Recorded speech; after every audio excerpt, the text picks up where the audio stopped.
8 janar, në luftë me hidhësin, disa banda të Siris, gjatë një sulmi për plaçkitje, kishin marrë me vete nga vendi Izraelit si robinj një vajzë të vogël, që kishte përfunduar si shërbëtore e gruas së Namanit. Ajo i tha zonjës së vet: "Po të mundte të shkonte Zoti im te profeti që është në Samari, me siguri ky do ta shëronte nga lebra." 2 Mbretërve 5, 2 deri në 3.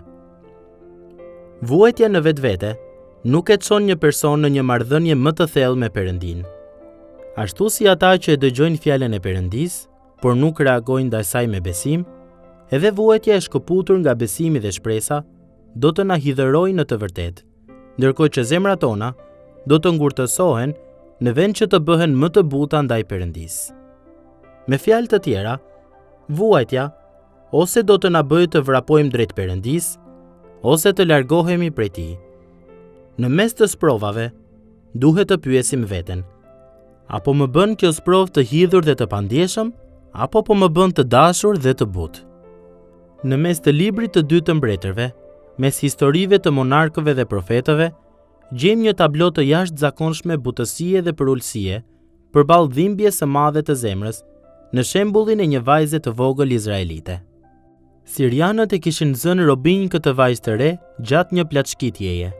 E kishin larguar nga familja e saj dhe nga Izraeli, dhe e kishin detyruar të punonte në shërbim të Namanit, një komandanti në ushtrinë siriane.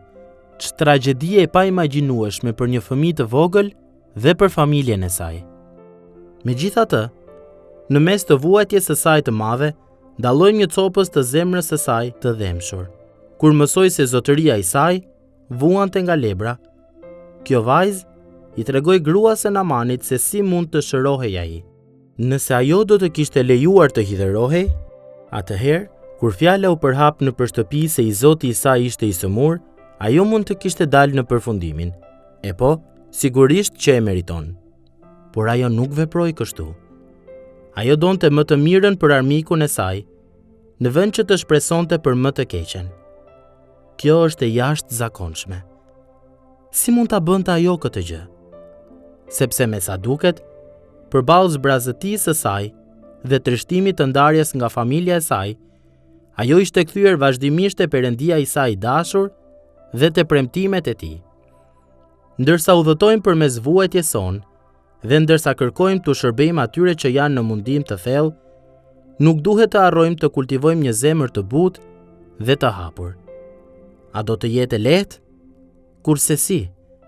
Mirë po besnikëria e Perëndisë është kaq e gjerë, kaq gjithëpërfshirëse, sa që mund të na jap forcë edhe në dhimbjen tonë më të thellë. Prandaj, kthehu te Perëndia në çdo rrethan dhe ngushëllohu me besnikërinë dhe furnizimin e tij. Kur ta bësh këtë, atëherë mund të jesh në gjendje për të ngushëlluar ata që janë në çfarëdo mundimi, nëpërmjet ngushëllimit me të cilin ne vetë ngushëllohemi nga Perëndia. 2 Korintasve 1:4